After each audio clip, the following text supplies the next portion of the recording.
और सबसे पहले बात सूर्या चौहान हत्याकांड की करेंगे। खोड़ा में सूर्या चौहान हत्याकांड में पुलिस ने मुख्य आरोपी का एनकाउंटर कर दिया। मुख्य आरोपी असद को पुलिस ने एनकाउंटर में जवाबी कार्रवाई करते हुए ढेर कर दिया है। असद के साथ मुठभेड़ में एक सिपाही के भी घायल होने की जानकारी है। देखिए, खोड़ा और इंद्रापुरम पुलिस के ज्वाइंट ऑपरेशन में मुख्य आरोपी असद का एनकाउंटर हुआ। डीसीपी धवल जायसवाल की टीम ने मुख्य आरोपी असद का फुल एनकाउंटर किया है। आपको बता दें कि गाजियाबाद के खोड़ा में बकरीद के दिन सूर्या चौहान की चाकू से गोदकर निर्मम हत्या की गई थी। पुलिस ने ताबड़तोड़ कार्रवाई करते हुए 3 आरोपियों को पहले गिरफ्तार किया, जबकि मुख्य आरोपी असद पुलिस की गिरफ्त से फरार था, जिसे पुलिस ने एनकाउंटर में ढेर किया है। खोड़ा में वसुंधरा तक फैली इस कहानी में दोस्ती, विश्वासघात, हत्या, फरारी और आखिरकार एनकाउंटर सब कुछ है। देखिए सूर्या के गुनाहगार के अंत की पूरी कहानी।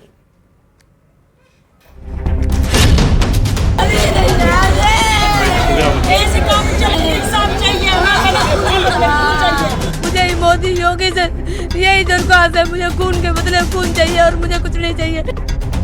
फरार आरोपी असद को अल सुबह मुठभेड़ के बाद ढेर कर दिया है।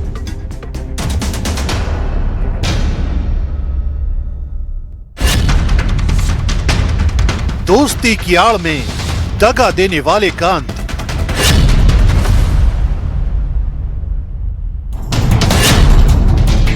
गाजियाबाद के वसुंधरा में असद का एनकाउंटर। जहां किया मर्डर, वहीं पुलिस के हाथों मारा गया असद। सूर्या के गुनहगार के एनकाउंटर की पूरी कहानी। 28 मई को खोड़ा की गलियों में शुरू हुई एक दुश्मनी ने पूरे गाजियाबाद को झकझोर दिया। दिन दहाड़े 17 साल के सूर्या चौहान पर चाकू से हमला किया गया।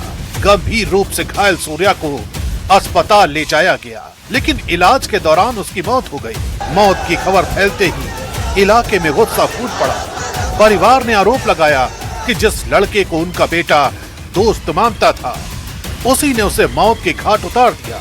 सड़कों पर प्रदर्शन शुरू हो गए। लोगों ने आरोपियों की गिरफ्तारी और कड़ी कार्रवाई की मांग उठाई।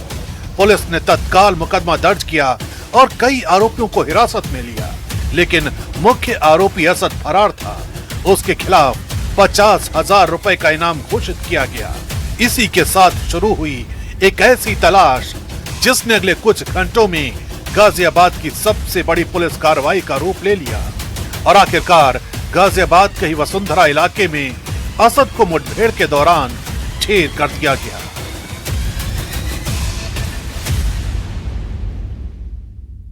मुख्य आरोपी असद है, वो अपने दोस्तों के पास कुछ पैसे लेने के लिए आ रहा है, क्योंकि उसे यहाँ से बाहर भागना था। जैसे ही इसकी सूचना पुलिस को मिलती है, पुलिस ने बैरिकेड की, मेन रोड पे बैरिकेड की, लेकिन जैसे ही पुलिस ने उसको रुकने का इशारा किया, उसने अब बाइक जंगल की तरफ दौड़ा दी। पुलिस ने भी उसका पीछा किया। इसी दौरान उसके द्वारा पुलिस पर फायरिंग की गई। तकरीबन 7 राउंड फायरिंग उसकी तरफ से की गई थी।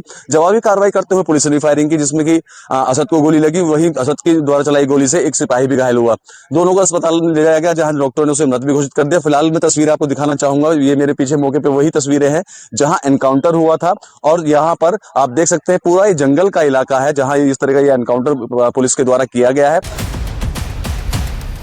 बताया जा रहा है कि असद लगातार ठिकाने बदल रहा था और पुलिस की गिरफ्त से बचने की कोशिश कर रहा था। इसी बीच पुलिस को सूचना मिली कि वो अपने एक साथी से मिलने और कुछ पैसे लेने के लिए खोड़ा इलाके में आने वाला है। इनपुट मिलते ही खोड़ा और इंदिरापुरम पुलिस ने जॉइंट ऑपरेशन शुरू कर दिया। पूरे इलाके में बैरियर लगाकर चेकिंग की गई और संदिग्ध वाहनों पर नजर रखी जाने लगी। देर रात वसुंधरा इलाके में एक बाइक पर असद अपने साथी के साथ आता दिखाई दिया। पुलिस टीम ने उसे रोकने की कोशिश की, लेकिन आरोप है कि उसने पुलिस पर फायरिंग शुरू कर दी। इसके बाद जवाबी कार्रवाई हुई। कुछ मिनटों तक चले इस घटनाक्रम में असद को गोली लगी, जबकि उसका एक साथी अंधेरे का फायदा उठाकर मौके से फरार हो गया। असद अपने एक साथी के साथ बाइक से आता हुआ दिखाई देता है, तो पुलिस टीम उसे रोकने का प्रयास करती है और उसे चेतावनी देती है, लेकिन उसने पुलिस टीम पर फायरिंग की। प्रतिरक्षा में, प्रत्युत्तर में पुलिस टीम के द्वारा जवाबी फायरिंग की जाती है, जिसमें असद को गोली लगती है। तत्काल असद को इलाज के लिए नज़दीकी अस्पताल में भर्ती कराया जाता है। इस पूरे एक्सचेंज ऑफ फायर में हमारे एक कांस्टेबल भी घायल होता है, जिसको नज़दीकी हॉस्पिटल में भर्ती कराया जाता है। इस पूरे प्रक्रम में इसका एक जो दूसरा साथी था वो भागने में कामयाब होता है, और जो यहाँ पर असद की बाइक है उसको बरामद किया गया है पुलिस के द्वारा, और जो पिस्टल का यूज़ किया है उसने, उसको भी पुलिस के द्वारा बरामद किया गया है। ये कहानी उस वक्त शुरू हुई जब बकरीद के दिन असद सूर्या को अपने साथ ये कहकर ले गया कि चलो बकरे की कुर्बानी दिखाते हैं। परिवार का आरोप है कि सूर्या को इस बात का अंदाजा नहीं था कि जिस शख्स पर वो भरोसा कर रहा है वही उसकी जिंदगी का दुश्मन बन जाएगा। दोनों घर से साफ निकले, लेकिन कुछ ही देर बाद खोड़ा इलाके में विवाद की खबर सामने आई।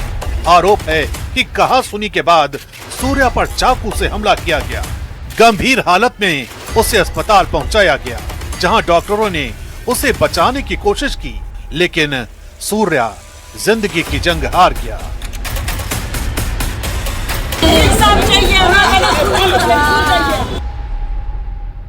हमें खुशी है जो जैसे उन लोगों ने हमारे बच्चे को ढेर किया है, धोखे से बुला के, और पुलिस ने हमारा सहयोग दिया। पुलिस के लिए हम धन्यवाद है। पर मुझे एक उसकी फोटो दिखा दें।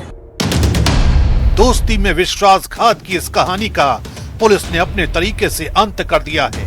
पुलिस का संदेश साफ है, गंभीर अपराध करने वाले और कानून से भागने की कोशिश करने वाले आरोपियों के खिलाफ कार्रवाई जारी रहेगी।